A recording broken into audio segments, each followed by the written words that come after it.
Ahí está, ya me han admitido.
Bien, muchachos, comenzamos.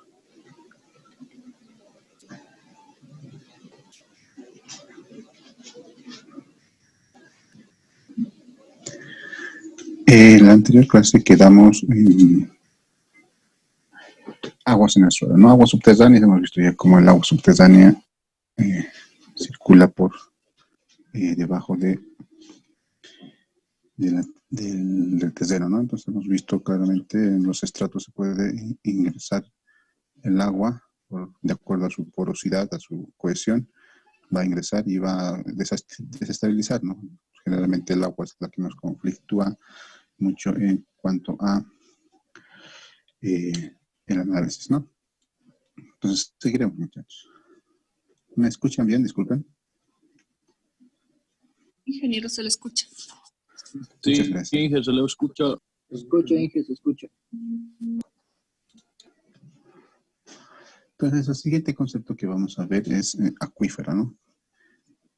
Un acuífero es un perfil de suelo poroso que almacena y transmite agua. Ya, claramente acá en la imagen podemos ver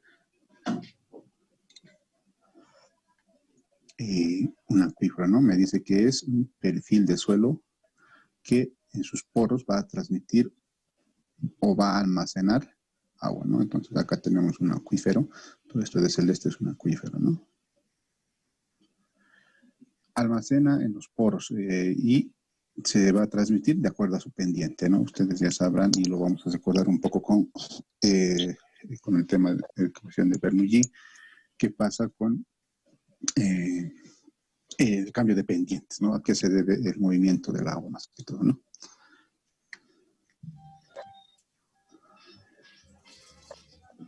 El agua no queda estático, ¿ya? Sino que tiene que una pequeña velocidad de escurrimiento, ¿vale? Es decir, que el agua nunca en los estratos de suelo, en los acuíferos, nunca va a estar estático. Siempre se está moviendo, solo que en momentos se mueven en velocidades tan pequeñas que no son perceptibles para nosotros, ¿no? Pero sí, siempre van a estar en movimiento el agua en el suelo. Los acuíferos pueden ser acuífero artesiano, acuífero semiartesiano y acuífero tabla de agua, ¿ya? Los acuíferos artesianos básicamente se caracterizan porque tienen entre sus dos capas, están limitadas por capas impermeables, ¿ya? Esto de acá es un acuífero artesiano. En alguna nomenclatura también le dicen acuífero cautivo y es el que está confinado por dos capas impermeables, ¿ya? Cuando está entre dos capas impermeables se le denomina acuífero artesiano. No solo eso, también que tiene que cumplirse que la línea piezométrica por encima de la superficie de ¿ya? Esta, por ejemplo, es una línea piezométrica. Ustedes ya recordarán que es una línea piezométrica por sus conceptos de hidráulica. Entonces, la línea piezométrica va a estar por encima de la superficie del terreno. Entonces, ya, esta es la superficie del terreno y el agua sube hasta arriba y sale arriba. Un acuífero semiartesiano va a estar dado básicamente también por estratos, dos estratos impermeables, ¿ya? Están rodeados igual por dos estratos impermeables, ¿ya? La única diferencia es de que su línea piezométrica va a estar por debajo de la superficie del terreno, ¿ya? Acá pueden ver ustedes una línea de piezométrica está por debajo de la superficie del terreno. Entonces, quiere decir que el agua no emerge hasta arriba, ¿no? Su línea piezométrica. Entonces, esas dos características, ¿no? Se dan de cuenta, el semi-artesiano y el artesiano básicamente son iguales. Lo único que hace diferencia entre los dos es el tema de su línea piezométrica, ¿no? Es si nosotros excavamos un pozo hasta encontrar ese acuífero artesiano, entonces si el agua sale hasta encima de nuestra superficie de terreno, entonces eso es un acuífero artesiano, ¿no? Y si hacemos el pozo y el agua se queda en un nivel por debajo de la superficie del terreno, ese es un acuífero semi-artesiano. Y el último acuífero es el acuífero tabla de agua. En algunas nomenclaturas, en alguna bibliografía también se lo encuentra como acuífero de aguas libres, ¿ya? Este acuífero, por lo general, está en un estrato en el que está en contacto con la presión atmosférica, ¿ya? Entonces, este estrato, que es por encima de esta capa impermeable, está con un acuífero, pero este estrato está en contacto con la presión atmosférica, y esa es la diferencia.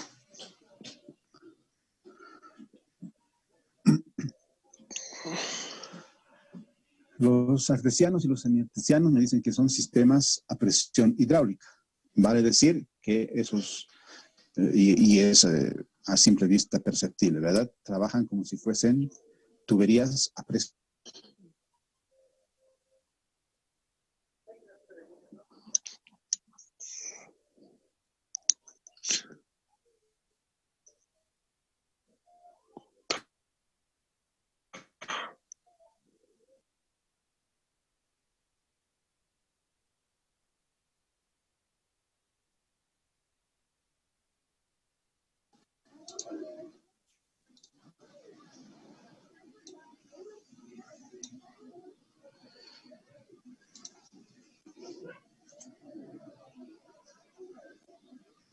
Disculpen, creo que se me fue el internet. ¿Hasta dónde se escuchó?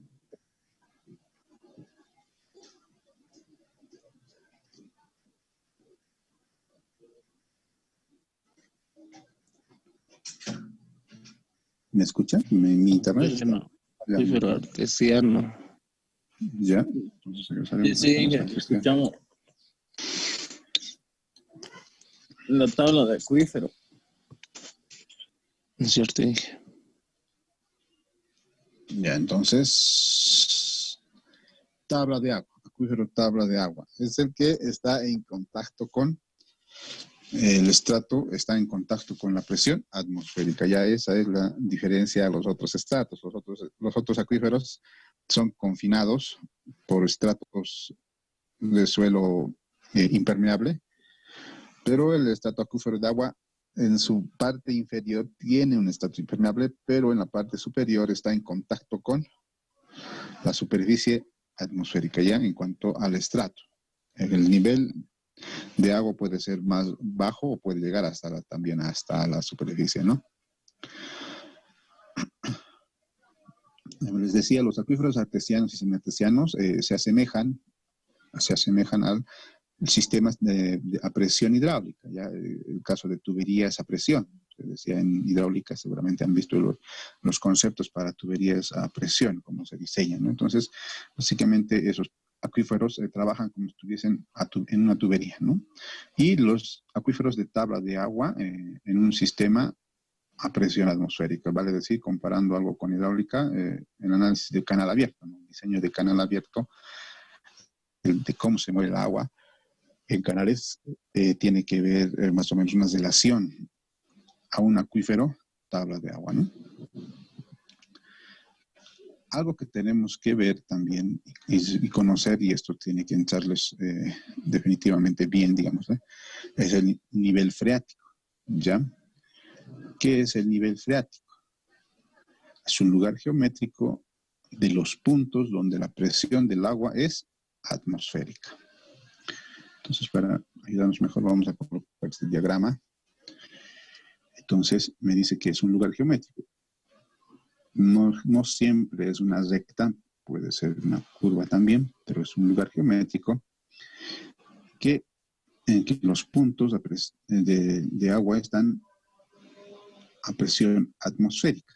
Ya quiere decir que los puntos de arriba van a estar, las partículas que están arriba de esto van a estar a presión atmosférica, los que están abajo van a estar a presión hidráulica, ¿no?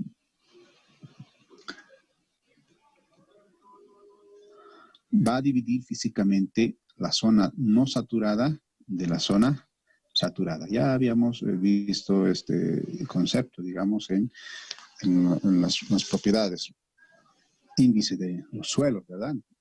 Cuando veíamos el concepto de suelo saturado y suelo no saturado, ¿no? Entonces acá, ya un poquito mejorando ya con esos conocimientos, vamos a poder ver que los suelos saturados no tienen presencia de aire y los suelos no saturados tienen presencia de aire, ¿no? Entonces, básicamente es la línea, es un lugar geométrico que va a unir la zona saturada de la zona no saturada.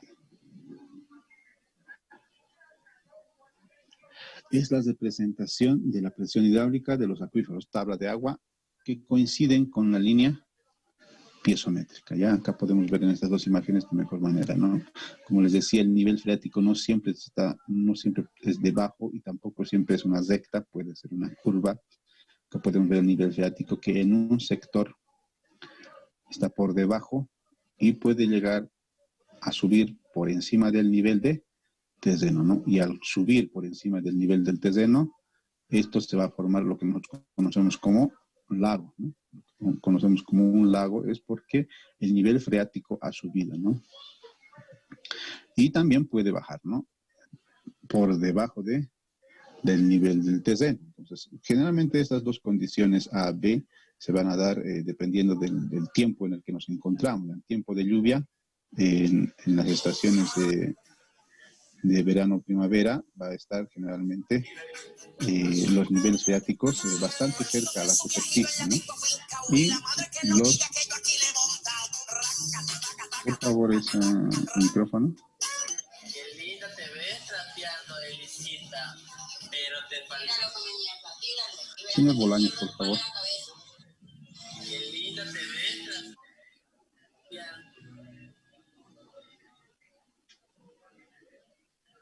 Gracias. Entonces, les decía, ¿no? Si no tienen interés de pasar estas clases que van a ser más teóricas, no están obligados a pasar clases, ¿ya? Por favor. Entonces, seguiremos, ¿no? Estábamos en ciertos tiempos del año, en tiempos de lluvia, el nivel freático va a estar más cerca de lo que es el nivel del terreno. Y en tiempos secos, estiaje, el nivel freático se aleja de la superficie del terreno, ¿no? Entonces, existen esa diferencia. No siempre el nivel freático es constante, vale decir que este nivel freático no siempre se va a mantener a lo largo de todo el año. Se mueve, ¿ya? A veces se mueve de diferente forma, ¿no? Dependiendo también de la porosidad, va a bajar o subir ese nivel freático.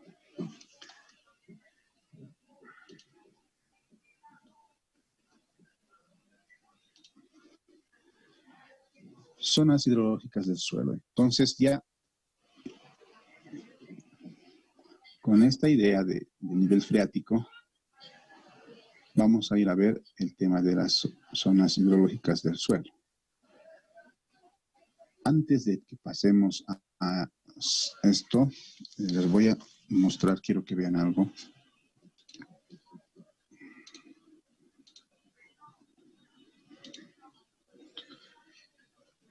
Vamos a ver cómo el nivel freático hace presencia en un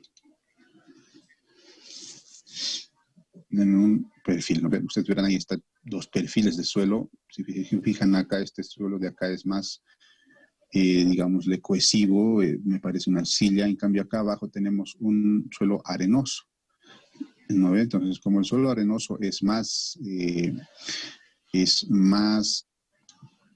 ¿cómo se le dice? Es poroso. Entonces, por ese estrato es que está excluyendo el agua, ¿no? Entonces, generalmente cuando excavamos un pozo, generalmente nos encontramos con agua, ¿no? Dependiendo de dónde lo hagamos, ¿no? En el alto, hasta ahora, por río seco es donde encuentra nivel freático, pero en La Paz, los diferentes pozos que he podido realizar, entre 6 metros en algunos lugares por lo que es la Avenida América, lo que me recuerdo, encontraba de una vez a 6 metros hemos encontrado el nivel freático, ya, es donde ya se aprecia claramente agua, ¿no? Entonces, a nosotros nos incomoda mucho la presencia del nivel freático, no solamente por el tema de lo que provoca el suelo, sino también por la maquinaria que debemos hacer uso. Nos incrementan los costos porque tenemos que bombear esta agua, ¿no? No podemos trabajar sobre esta agua cuando hacemos cimentaciones, por ejemplo, ¿no? Entonces, nos incomoda el agua en el estudio. Entonces, por eso es que debemos de ver cómo hacemos para controlar el agua. Dime, Santiago, está levantando la mano, me parece, Santiago. Sí, Inge, tengo una consulta. En el caso de Santa Cruz, en el que el nivel freático es mucho más cercano a la superficie y se presenta en un área mucho más grande, ¿qué se hace? Por ejemplo, en algunas zonas a partir del kilómetro 8 e incluso adentro del octavo anillo, se ha visto este caso donde el nivel freático abarca mucho terreno y no es ni siquiera parte del terreno en construcción. ¿Qué se hace o cuál es el procedimiento? Ya, regresaremos un rato a nuestras presentaciones. El nivel freático, como les decía, desde ya no es solo en un sector. Ya vale decir que no va a presentarse solamente en el lugar de la construcción. El nivel freático es una línea que va a unir esos puntos en los que hacen al suelo saturado y al suelo no saturado. Continua durante todo, básicamente en todo lugar, superficie, perdón, no superficie, sino en todos los terrenos, La Paz, el Alto, ya sea en Santa Cruz, donde quieran que ustedes, existe un nivel freático, ¿no? La única diferencia es que ese nivel freático, en algunos sectores es muy profundo, ¿verdad? Ustedes claramente van a darse de cuenta. Acá en el Alto, difícil que encontremos un nivel freático cerca a nuestro terreno. Nuestras cotas de fundación, por lo general, no encontramos nivel freático, ¿ya? Y si nos bajamos hasta abajo, ¿no? Como les decía, cerca de la Avenida América, hemos construido un edificio, la Avenida América. Estamos más abajo, ¿verdad? Acá en el Alto estamos a 4.000 y en La Paz están a 3.600 aguas, ¿no? Entonces, el nivel del agua, el nivel freático siempre está. Dependiendo de en qué sector estemos, van a ser más profundos o más cercanos al terreno. En Santa Cruz, como se sabe, está más abajo que en La Paz inclusive, tiene presencia de nivel freático. Y el nivel freático es cerca, como dice Santiago, ¿verdad? Está cerca de nuestra superficie. Y generalmente construir en nivel freático básicamente se nos complica, ¿no? Les voy a compartir una pizarrita de un segundo para que pueda trabajar de mejor forma. Entonces, les explico. ¿Cómo hacer para que la presencia del nivel freático no nos afecte? ¿Ya? Como les decía, les voy a hacer un gráfico. Este va a ser nuestro nivel de terreno. En negrito va a estar nuestro nivel de terreno. Vamos a simular que tenemos un nivel freático. Ahí lo vamos a tener. De azul.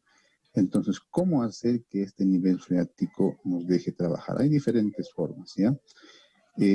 Una de ellas es bombear, ¿no? Cuando nosotros hacemos una excavación, vamos a excavar pónganse que nosotros excavamos acá.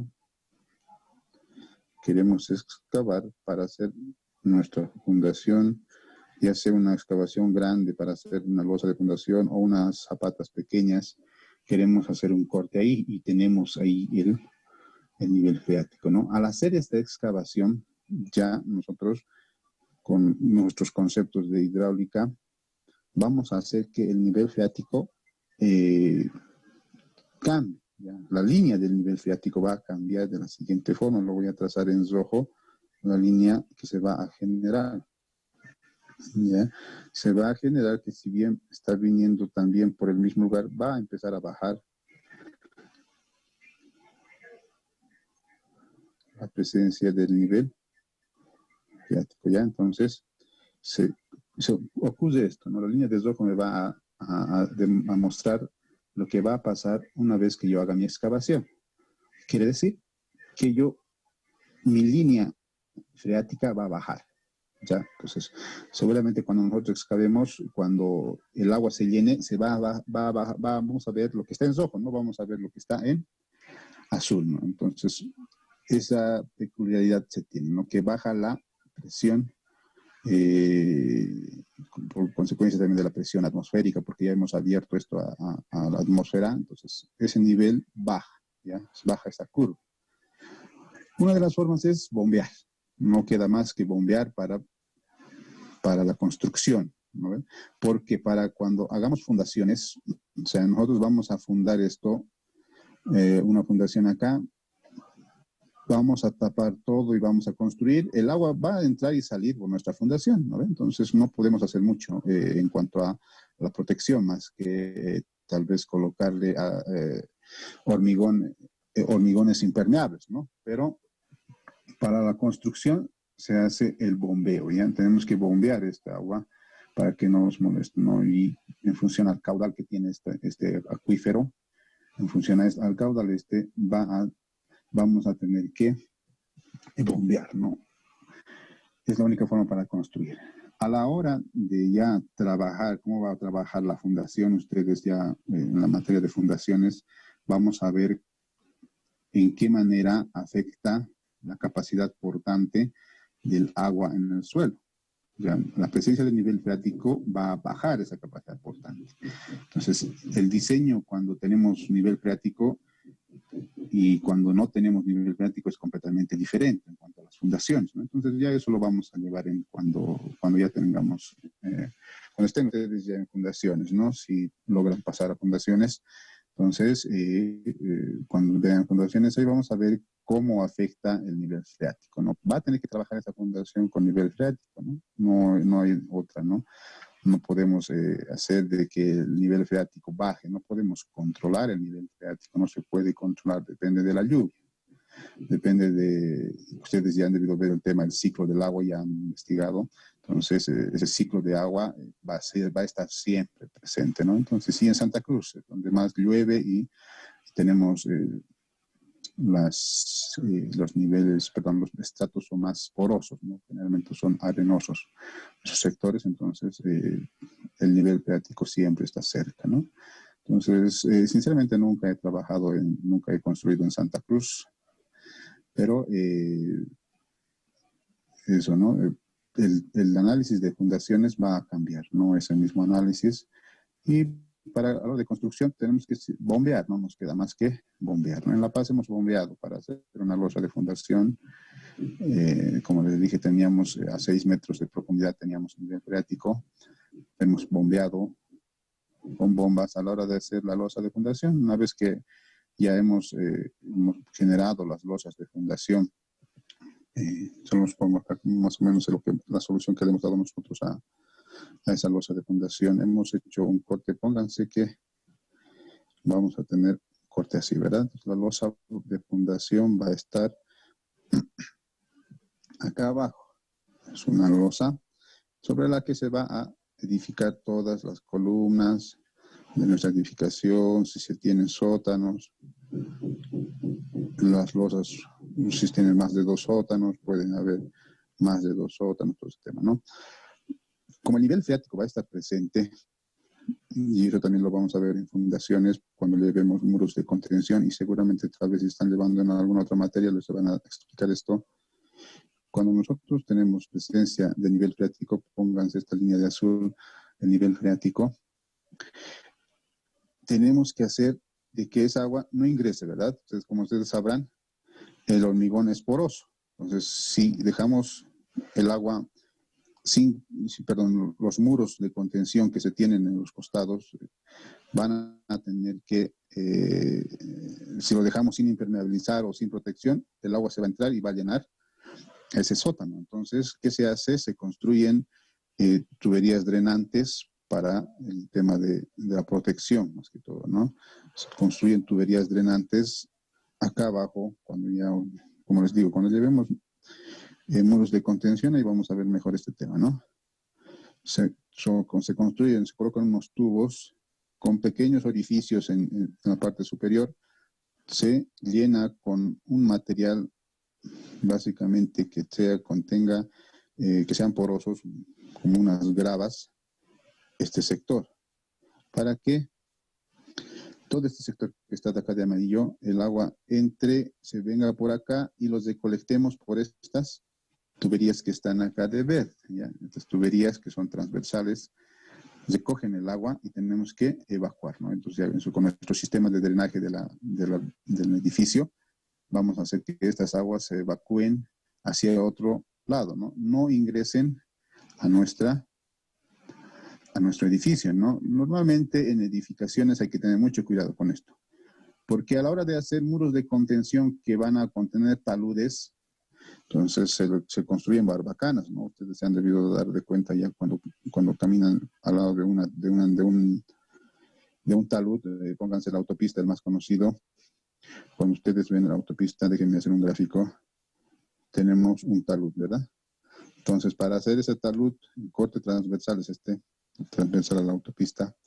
Acá tenemos la plataforma de la autopista. En sectores han construido recientemente muros de contención, ¿no? Entonces, han puesto muros de contención. Entonces, para controlar el tema del agua, ¿qué han hecho? De igual forma, han rellenado todo este sector con un material poroso para que el agua baje. De igual manera, han colocado, seguramente hay un sistema drenante, ¿no? Esa es una de las soluciones. Otra de las soluciones es que se dejan barbacanas, se les denomina, son unos orificios que van a traspasar el muro, se les conoce como barbacanas, por donde esta presión de agua va a circular. Entonces, si es que tuviésemos acá un nivel freático, no solamente agua subterránea, sino también agua superficial, entonces si tuviésemos un nivel freático acá, ese nivel freático va a tener que bajar.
En la calle 9.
Entonces, sí, compañeros, no se preocupen ustedes. En cada tema que lleven ustedes en su vía, a lo largo de su carrera, cuando diseñan fundaciones, van a ver qué afecta a nivel práctico. Cuando vean todo hormigón armado, todas las materias que conllevan diseño de pilotes, de pilas, de puentes, cuando lleven puentes, eh, todo lo que afecte el agua en su momento, la materia que estén llevando va a tener que llevar qué pasa, cómo se soluciona la presencia del nivel freático, ¿no? Entonces, en eso no se preocupen, conforme vayan avanzando, ustedes van a ir viendo que el nivel freático, cada vez que tenemos que ver al tema suelos, va a existir, ¿no? El nivel freático no lo podemos quitar de ahí, va a estar siempre ahí. Es algo que no se puede evitar, pero sí se da soluciones a la hora de construir y soluciones a la hora de para que trabaje el sistema, ¿no? Diferentes soluciones, sistemas de drenajes que vamos a ir viendo en cada materia correspondiente para cada nivel que avancen ustedes, ¿no? Entonces seguiremos con algo que no les comenté, me parece, ¿no? A partir de hoy, va a ser como en clases, como en aulas, ¿verdad? Ustedes recuerdan que tenemos unos minutos hasta que ingresemos todos, ¿verdad? ¿Recuerdan? En clase eran, creo que lo hemos puesto media hora, ¿no? Hasta que ingresen todos. Ya, entonces, va a ser de igual forma, ¿no? Lo vamos a dejar en 15 minutos. Bueno, hasta yo me conecto y les doy unos minutos para que se conecten, ¿no? 15 minutos yo creo que son suficientes para que logren conectarse y a partir de eso, si se han dado de cuenta, no ingresan directamente, entran a una sala de esperas y a partir de eso admito o no admito los ingresos, ¿no? Entonces, se va a hacer eso, ¿no? En unos 20 minutos, a lo mucho, media hora voy a aceptar ingresos, luego ya no creo que sea justo para todos, ¿no? Que vengan solamente al final de clase y pongan su nombre y ya, ¿no?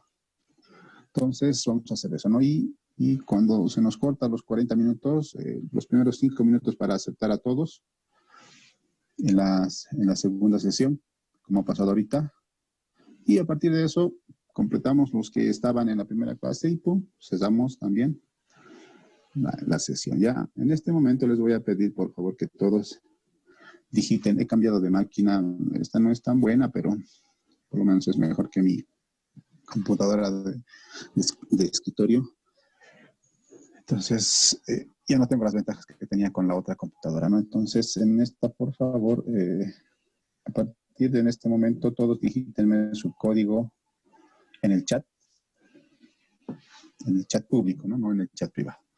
En el chat público, todos, por favor, les voy a pedir que en este momento digiten su código, solamente el código, muchachos.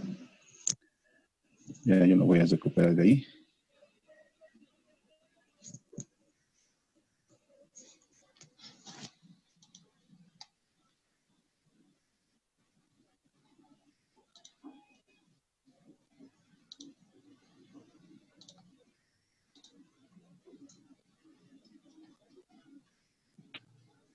Entonces, en resumen, ¿no? El nivel freático siempre va a estar. Está en todo el mundo, básicamente existe nivel freático. Dependiendo de la topografía del lugar, van a estar tan profundo que ni a veces no lo vamos a poder encontrar y a veces puede estar tan cerca que nos va a incomodar, ¿no?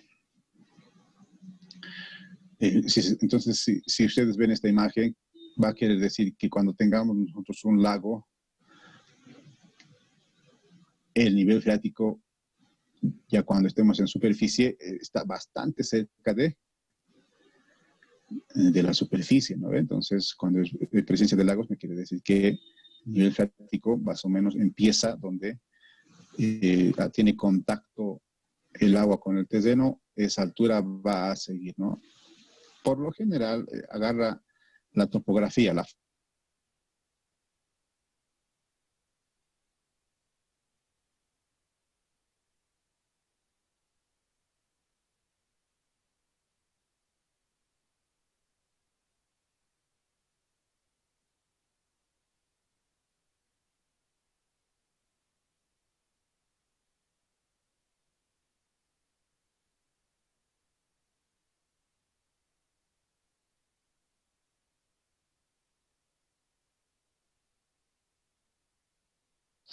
Y que no se oye.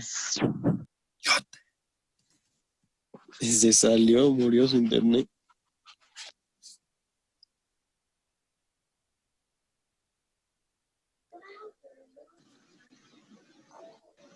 Ya volvió. Disculpe, compañeros, se me fue. El internet hoy está pésimo.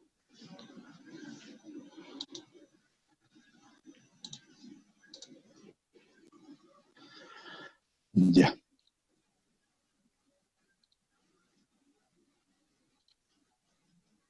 Entonces, las zonas hidrológicas, como ya habíamos visto con el tema del nivel freático, existen del nivel freático para arriba, ¿no? Y las zonas no saturadas, ¿no? Entonces, la zona no saturada coexisten las tres fases, ¿no? Como ya sabíamos, estos son los primeros temas, ¿no? Coexiste el agua, el aire y la parte sólida, ¿no? Los poros son ocupados por agua y aire, ¿no? Y la saturación es menor al 100%, ¿no? La saturación es menor al 100% cuando es un suelo no saturado. Un suelo saturado, que es el que se presenta del nivel freático,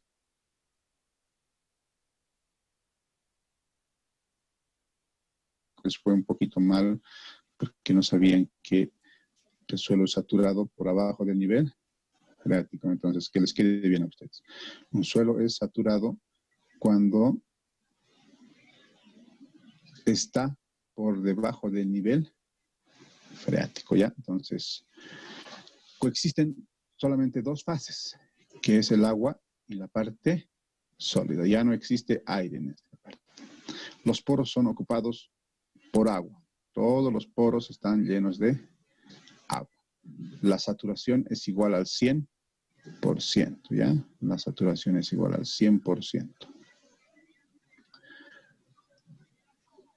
También existe lo que se le conoce como franja capilar, ¿ya? Por arriba, acá no se ve muy bien, lo vamos a explicar mejor en la otra imagen, ¿no? Existe una franja del nivel freático para arriba y ya subiéndose en contacto a la parte del suelo no saturado. Acá está un poco en este sectorcito, nivel freático, este es el suelo saturado, este es el suelo no saturado. Entre los dos existe una pequeña capa delgada que se le denomina zona capilar. En esa zona existe agua retenida por efecto de tensión superficial. Ustedes ya por nuestros conocimientos de hidráulica, no solamente en hidráulica, ¿no? Sino también en física llevan el concepto de la tensión superficial, ¿no? Entonces, la consecuencia de la tensión superficial es que existe una pequeña franja en la que se encuentra húmeda, ya en la que por efecto de capilaridad, por la tensión superficial, el agua que está hasta nivel freático sube, ¿no? Sube un poco en una pequeña franja. ¿Y cuánto sube eso? Se lo calcula por los conceptos de capilaridad. No nos interesa a nosotros en mecánica de suelo saber cuánto es ese espesor, pero existe, ¿no? Entonces siempre a veces confundimos esta zona con la zona saturada, ¿no? Debido a la fuerza de atracción molecular entre partículas del suelo y agua, ¿no? Eso es lo que conlleva la tensión superficial, es más o menos, digamos, es el concepto, ¿no? La fuerza de atracción molecular es la tensión superficial. Entonces, esa fuerza de atracción es que va a generar esa franja capilar, ¿no? Es la respuesta a las fuerzas de cohesión que se generan en los líquidos con la interfaz del cuerpo sólido, ¿no? Ustedes recordarán que el concepto del meñisco, ¿no? En hidráulica seguramente han debido ver el concepto del meñisco y básicamente era lo siguiente. Enseguida les comparto mi pizarrita. Entonces, el concepto de meñisco estaba dado por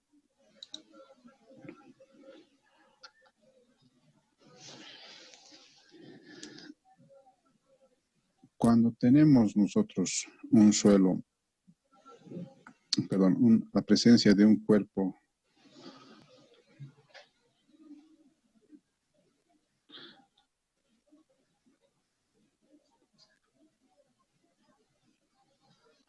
denme un segundito, algo está pasando con mi pizarrita.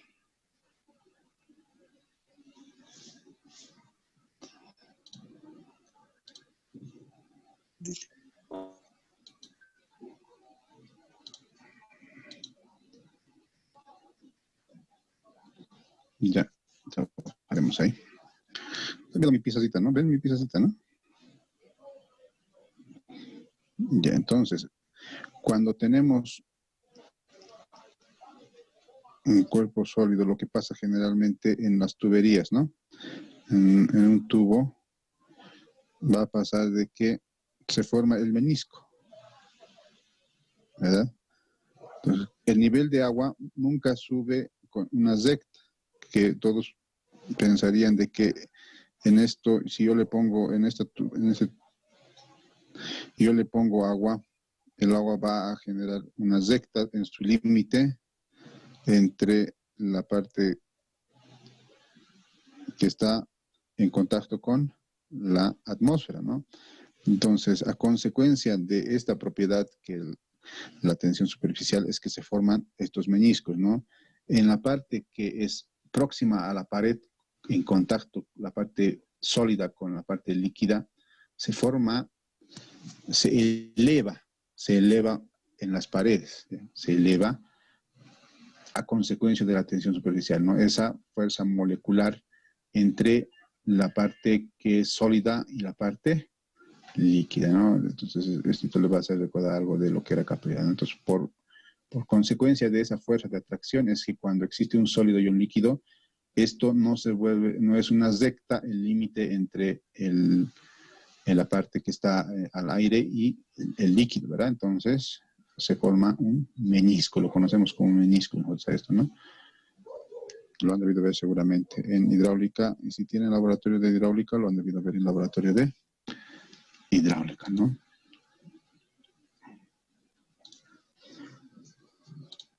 Entonces, con ese mismo concepto es que el agua, como también está en contacto con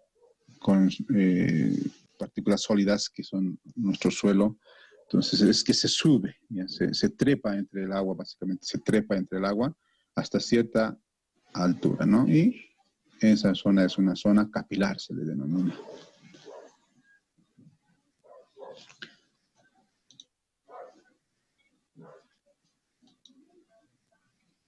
Movimiento del agua. Ya les había mencionado de que el agua nunca está estático. El agua en el suelo siempre está en movimiento. ¿Alguien me puede decir por qué el agua se mueve? Pónganse un canal. ¿Por qué el agua va de arriba para abajo?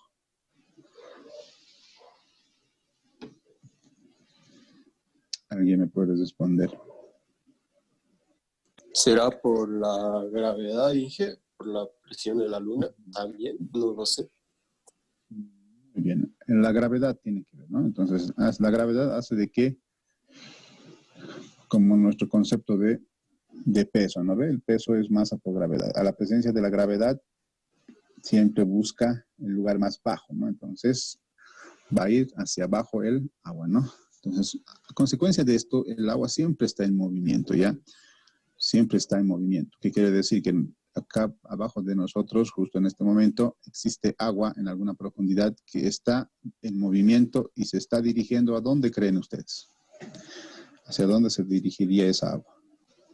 Para los que ya han avanzado algo con su práctica 1, ¿no? El ciclo del agua. ¿Hacia dónde se dirigiría esa agua que está abajo de la superficie, digo, abajo de mi terreno, en esa agua subterránea que está circulando por debajo de mí, a metros tal vez o a kilómetros de mí, no sé?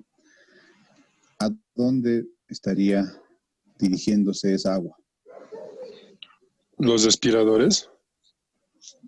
No. Cuando hay barbacanas, lógicamente son muros de contención, ¿no? Pero en general, hablando en general, ¿no? hacia dónde se está yendo el agua que está por debajo de ustedes, porque también debajo de ustedes, de cada uno en su casa, existe agua. Ya existe agua. En algunos casos estará más cerca de la superficie, en algunos casos más profundo de la superficie, pero existe. ¿A dónde se va esa agua? Todavía no han hecho su práctica a de... pequeños ríos o lagunas, Inge. Sí, se van a pequeños ríos o a Para ríos también, ¿no? concentrar el agua antes de su proceso de, en caso de que se caliente, se vuelva gas, o en caso de que se siga profundizando para ir más abajo de los niveles de concentración de ese ojo del agua, en todo caso, que lagos, ríos o similares. Directamente, sino caudales de agua. Pues. Sí, ¿no? El agua se mueve y se va a ir a lugares en los que tal vez salga hacia la superficie, ¿no? Y si logra salir a la superficie, se van a ir por canales, ríos, pequeños o grandes, dependiendo en dónde estemos. Y esos ríos se van a ir hacia fuentes más grandes, ríos van a ir creciendo, y todo eso va a ir a desembocar al mar, ¿no ven? Ese es el ciclo del agua, ¿no? Como lo dijo ya un compañero, en algún momento puede llegar a un lago, puede evaporarse, o inclusive, dependiendo en el transcurso de que en el río circule el agua, también por la temperatura puede llegar a evaporarse, ¿no? Y volver. Entonces no necesariamente tiene que llegar hasta el mar, ¿no? Entonces todo un ciclo, ¿no? Ustedes, si recuerdan la imagen que les mostré, ese ciclo no es un ciclo redondo que sube hacia arriba, se entra al subterráneo y vuelve a bajar hasta el océano y vuelve a subir, no, sino que en algunos momentos se corta ese ciclo y salta algunos pasos, ¿no? Entonces sí, muy bien, compañeros, seguiremos.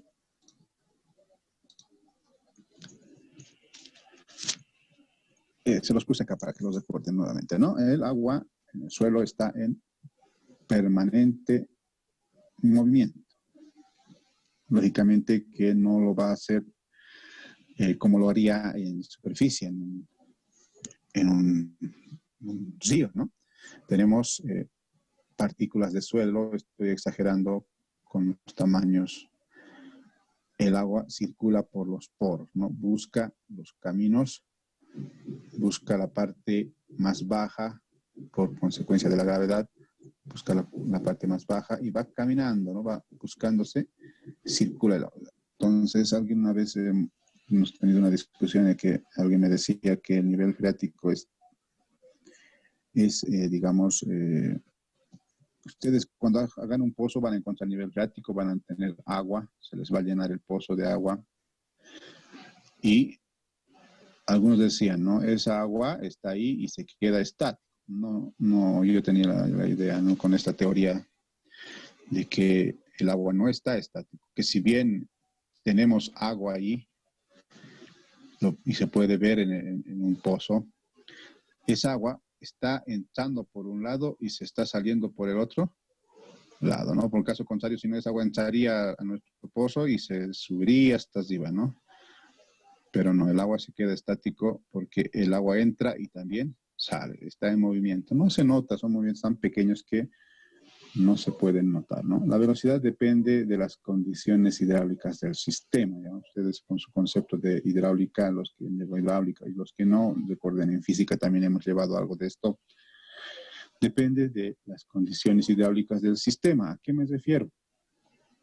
A que esa velocidad se va a definir qué tipo de flujo hidráulico es, ¿verdad? ¿Recuerdan ustedes? Dependiendo de la velocidad, qué tipo de flujo es, ¿no? Entonces, vamos a tener flujo laminar, ya deben empezar a recordar algo los que ya han llevado hidráulica. Vamos a tener un flujo turbulento. También existe el flujo intermedio, ¿no? Entre laminar y turbulento, ¿no?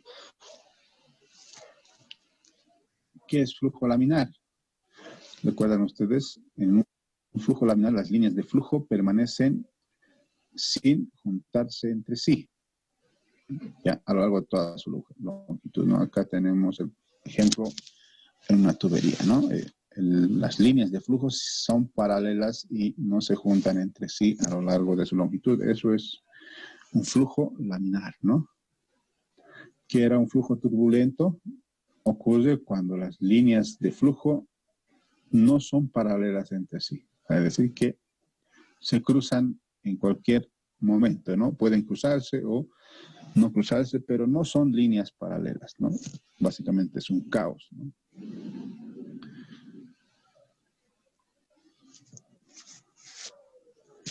A bajas velocidades, me dice que el flujo ocurre en forma laminar. Entonces, que si bien en canales existen esos flujos turbulentos y laminares, para el caso de lo que pasa en los suelos, como dijimos que son velocidades tan bajas, el flujo en el suelo, el flujo va a ser siempre laminar, ¿ya? Entonces, todos los conceptos que tienen que llevarnos a turbulento no nos van a servir, solamente nos va a servir el flujo, conceptos que tengan que ver con flujo laminar para nuestra materia, suelos, ¿no? Recuerdan ustedes que la velocidad crítica está en función del número de Reynolds, muchos ya deben recordar, ¿no? El número de Reynolds me va a dar una velocidad crítica, ¿no? ¿Y qué es la velocidad crítica? No es más que hacer esta operación, ¿no? Es el número de Reynolds multiplicado por la viscosidad y dividido entre el diámetro del ducto y la densidad del flujo, ¿no? Eso era la velocidad en un medio, ¿no? ¿Qué es velocidad crítica? En esta imagen vamos a manejar de mejor forma. La velocidad crítica, ustedes recordarán por sus conceptos de hidráulica, la velocidad en una tubería no es constante. Las partículas que están cerca a las paredes de la tubería es menor en comparación de la velocidad que están las partículas que están en el centro de la tubería, ¿no? Entonces, a esta velocidad, básicamente, a la velocidad esta, se le denomina velocidad crítica, ¿no? Entonces, esa velocidad crítica es la velocidad, digámosle, máxima que tiene nuestro flujo, ¿no? En tema de flujo turbulento es más complicado, ¿no? Más o menos se saca una media de la velocidad, en velocidad crítica, ¿no? Entonces, el número de Reynolds también, si se dan de cuenta, va a depender si es flujo laminar o flujo turbulento. ¿Y cómo hacíamos esa diferencia? Ustedes recuerdan, el número de Reynolds para cuando era menor a 2300, considerábamos un flujo laminar, ¿no? Eso en canales, tuberías, ¿no? Cuando el número de Reynolds está entre 2300 y 4000, lo considerábamos un flujo intermedio, ¿no? Y para cuando era mayor a 4000, considerábamos un flujo turbulento. Entonces, algo de hidráulica para afianzar más los conocimientos de mecánica de suelos, ¿no?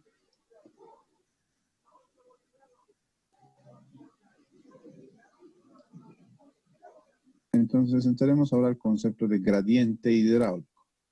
¿Qué conocen como gradiente?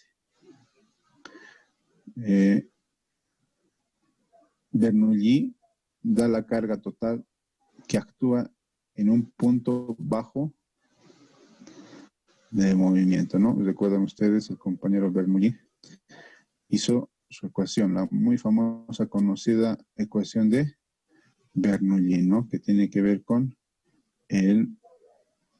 la carga total que se da en un punto de análisis en una sección hidráulica, ¿no? Entonces, para analizar de mejor forma la ecuación de Bernoulli en lo que respecta a suelos, lo vamos a hacer más extenso el día de mañana. Me parece que tenemos clases, ¿no? 38 alumnos han asistido hoy. Vamos a terminar nuestra clase. ¿Alguna duda, compañeros, antes de terminar la clase?